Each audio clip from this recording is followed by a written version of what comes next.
महावीर योद्धा आला उदल की वीर गाथा के एपिसोड 95 में आप सभी विद्वानों का, श्रोताओं का और भक्तों का हार्दिक स्वागत और अभिनंदन करता हूं।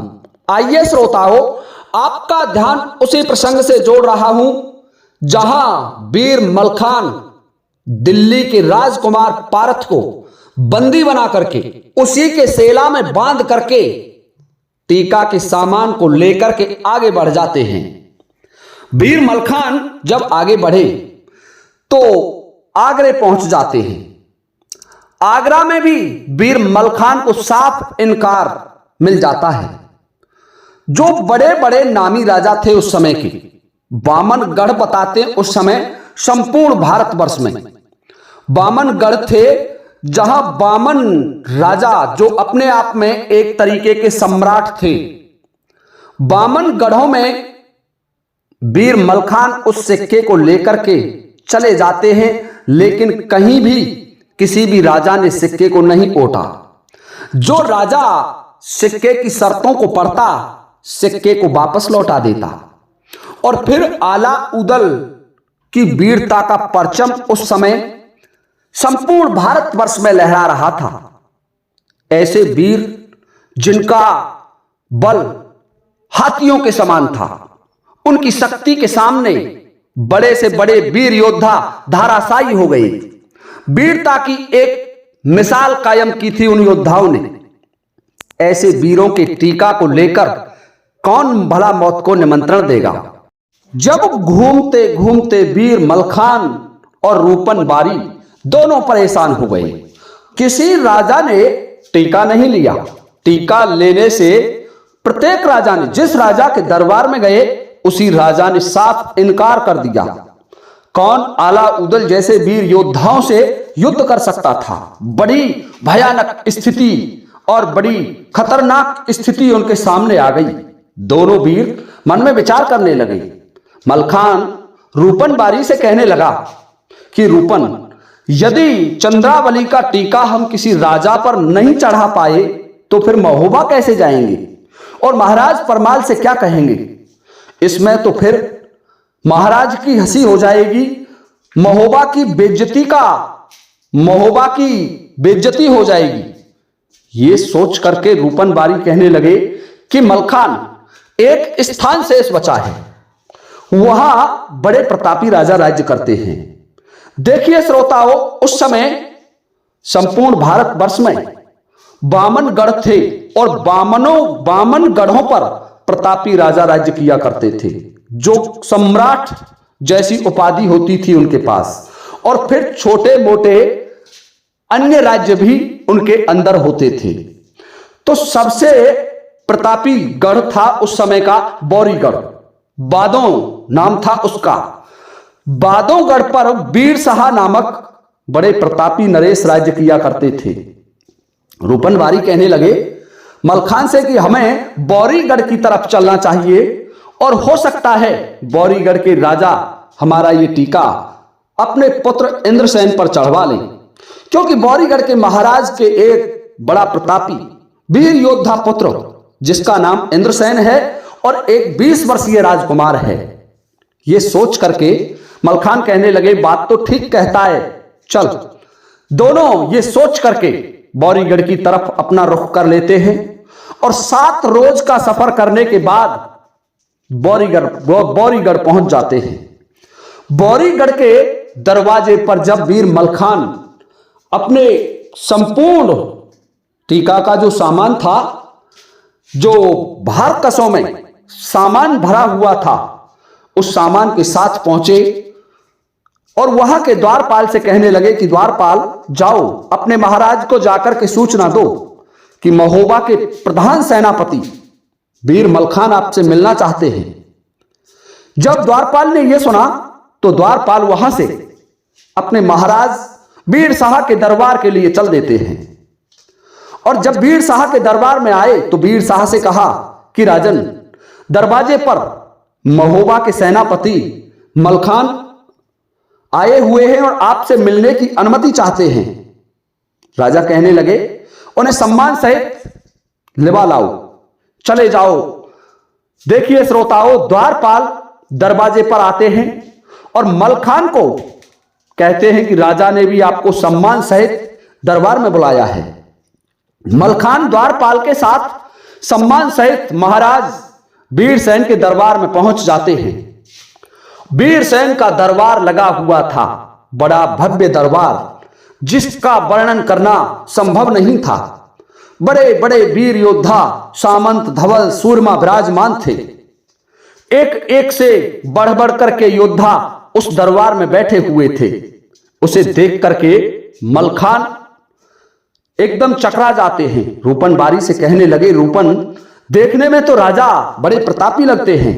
रूपन कहने लगा, मलखान ये अपने आप में बड़े वीर हैं और वीरता का इनमें बड़ा अहंकार भी है।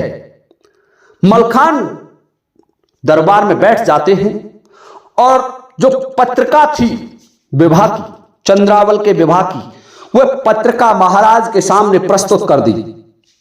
जब बौरीगढ़ के राजा वीरसेन ने उस पत्रिका को खोला और खोल करके पत्रिका को पढ़ने लगे तो पैरों तले से जमीन खिसक गई, कुर्सी गिर गई वीर शाह की। सिर में गया सना का खाए, इस टीके को कभी ना लूंगा, ये टीका है बुरी बलाए। कहने लगे कि ये टीका मैं कदापि नहीं ले सकता, इस टीके को वापस लौटा दो।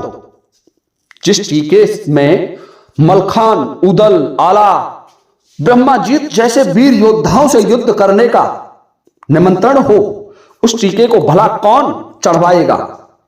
परंतु पास में ही बैठे हुए इंद्रसेन अपने पिता से कहने लगे कि राजन, हे महाराज, यदि हम ये टीका लौटा देते हैं तो बौरीगढ़ की साख धूल में मिल जाएगी। जो आज आप सम्राटों में गिनती है आपकी, आप महाराजाओं में सम्मिलित किए जाते हैं, आपका नाम वीरों में आगे लिया जाता है, सबसे पहले लिया जाता है, प्रतापी नरेशों में आपकी गिनती है। फिर आपका वीर, आपकी वीरता, आपका यश और प्रताप सब नष्ट हो जाएंगे। संपूर्ण संसार आप पर हंसेगा कि एक महोबा का टीका बौरीगढ़ के प्रतापी राजा वीर शाह ने लौटा दिया। यह बात सुनकर के वीर शाह को कुछ होश आया तो कहने लगे, इंद्रसेन यदि तुम कहते हैं तो ठीक है, ये टीका चढ़वा लेते हैं। दोनों पिता पुत्रों ने मशवरा किया और मशवरा करने के बाद दोनों पिता पुत्र उस टीके को चढ़ाने के लिए राजी हो जाते हैं। रणवासों में सूचना भिजवा दी गई। महारानी चंपा बड़ी प्रसन्न होती है और जो स्त्रियां थी रणवासों की, उन सभी को मंगलाचार गाते हुए टीका चढ़ाने की तैयारी करने लगे। वीर मलखान ने टीका का समस्त सामान अपने पास रख लिया और बौरीगढ़ के राजकुमार इंद्रसेन पर टीका चढ़ा दिया। टीका चढ़ाने के बाद राजा वीर शाह बड़े प्रसन्न होते हैं और जो विवाह की तारीख, समय, मुहूर्त, जो भी कुछ पत्रिका में लिखा हुआ था वो राजा को बता दिया। राजा कहने लगे, ठीक है वीर मलखान, अब हमारी तुम्हारी भेंट युद्ध भूमि में होगी, वही दरवाजे पर हम तुमसे जमकर के युद्ध करेंगे। देखिए श्रोताओं, वीर मलखान भी बड़े प्रसन्न होते हैं और टीका चढ़ाने के बाद वीर शाह जब उनको विदा करने लगे तो नाई और ब्राह्मण को नेग में कुछ धन देने लगे। तो रूपन बारी कहने लगे कि हे महाराज, एक एक हाथी, दो दो घोड़ा, हर घर बंदे बना फर रहा है। पारस बटिया जिनके घर में लोहा छुअत सौन है जाए कि आप हमें यह धन दे रहे हो। हमारे राज्य में प्रत्येक नागरिक के घर एक एक हाथी और दो दो घोड़ा रहते हैं। महाराज की तरफ से हमारे राज्य में कोई भी गरीब नहीं है। हमारे राजा के पास पारस पत्थर है जिससे लोहा को छूते ही सोना हो जाता है। यह बात सुनकर के महाराज कहने लगे कि रूपन, नेग तो नाई और ब्राह्मण का होता है, इसलिए हम तुम्हें प्रदान कर रहे हैं। कि नहीं महाराज, यदि आपको हमें नेग देना है तो नेग महोबा में आकर के देना। जब बायरोठी होगी तो 1.5 घंटे तक आप मुझसे युद्ध करना। 1.5 पहर तक तलवार चलाना मैं आपसे मांगता हूं। ये जब रूपन की बात महाराज वीरसेन ने सुनी तो वीरसेन और घबरा गए कि इनके नाई भी 1.5 पहर तक तलवार चलाने का दम रखते हैं। वरदान मांगा इन्होंने मुझसे, इन्होंने दक्षिणा मांगी कि 1.5 पहर तक तलवार मेरे साथ चलानी होगी। यह बात सुनकर के वीरसेन कहते हैं कि रूपन वही दरवाजे पर मिलेंगे। सम्मान सहित वीर मलखान को, रूपन बारी को विदा कर दिया जाता है। वीर मलखान अपनी कबूतरी घोड़ी पर सवार हो गए। हंसते खिलते दोनों वीर योद्धा महोबा की तरफ चले आ रहे हैं। महोबा में 7 रोज का सफर करने के बाद पहुंचते हैं और राजा परमाल के दरबार में संपूर्ण वृतांत कहकर के समझाते हैं कि महाराज, बौरीगढ़ के राजा वीरसेन ने हमारी बहन चंद्रावली का टीका चढ़वा लिया है अपने प्रतापी पुत्र इंद्रसेन पर। सभी युद्धों को जीतने की शक्ति रखते हैं। उन्होंने कहा है कि हम रणभूमि में ही आपसे भेंट करेंगे। यह बात सुनकर के महाराज परमाल कहने लगे, तो तैयारी की जाए विवाह की। संपूर्ण दुर्गों को सजा दिया जाए। कालिंजर, महोबा, सिरसा, भटिंडा, जो क्षेत्र उस समय महाराज परमाल के अधीन थे, जहां जहां दुर्ग बने हुए थे, सभी दुर्गों को सुसज्जित किया जाए।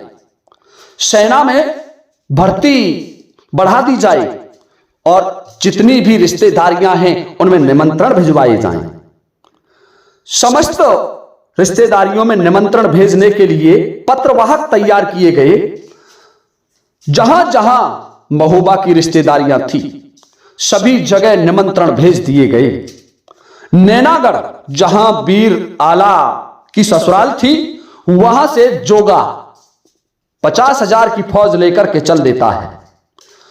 वीर लाखन कन्नौज से 50,000 की एक सैनिक टुकड़ी लेकर के चल देता है और जितने भी वीर उनके साथ थे वो सभी वीर योद्धा, कोई 10,000, कोई 20,000, कोई 30,000 की फौज लेकर के चल देते हैं महोबा की तरफ। इधर राजा परमाल ने आदेश दे दिया कि 20 कोस तक चारों ओर से एक ऐसा बढ़िया सुसज्जित मैदान बनाओ जहां भारत के आने वाले राजाओं को ठहराया जा सके, उनकी सैनिक छावनियां लग सकें और आवश्यकता पड़ने पर युद्ध भूमि भी बनाई जा सके। महोबा के वीरों ने महोबा के पास मैदानों को सुसज्जित कर दिया गया। बड़े शानदार तरीके से एक तुमुल नामक क्षेत्र था, वहां मैदान के लिए, वो युद्ध भूमि के लिए जाना जाता था। उन सभी युद्ध के मैदानों को सजवा दिया गया। देखिए श्रोताओं, संपूर्ण महोबा में राजाओं का आगमन आरंभ हो गया। देश देश के राजा अपनी अपनी सेनाओं को लेकर के महोबा में आकर के ठहरने लगे। महोबा चारों ओर से राजाओं द्वारा घेर लिया जाता है, सुसज्जित हो जाता है राजाओं की सेनाओं से, क्योंकि निमंत्रण के तौर पर राजा महोबा आए थे। महाराज परमाल ने निमंत्रण दिया था पुत्री के विवाह का और इस कारण से देश देश के राजा उनकी सहायता के लिए आए थे। तो अब यहां से आगे का वर्णन आपको अगले वीडियो में लेकर के पुनः उपस्थित हो जाऊंगा। तब तक के लिए आप सभी से चाहता हूं अनुमति इस वीडियो को विराम देने की। इसी के साथ जय हिंद, जय भारत।